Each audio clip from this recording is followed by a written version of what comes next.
Idol, anong pinagkaiba ng mga kabataan noon sa kabataan ngayon? Kabataan noon, kumakaway ka kapag may dumaraang eroplano. Inaantay maubos ang tubig sa tabo sa ulo.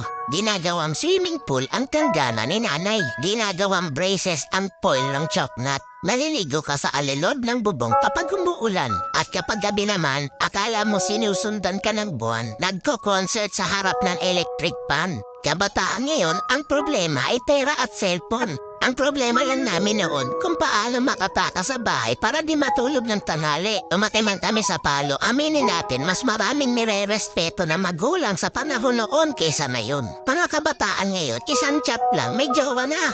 Kami noon sa claims lang umaasa. Broken-hearted, papad friends ang resulta.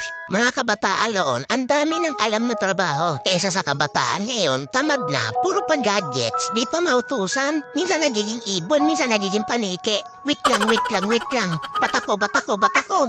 Idol, hindi kawawa ang batang inuutusan sa gawaing bahay. Ang kawawa ay yung batang lumalaki na walang alam sa buhay.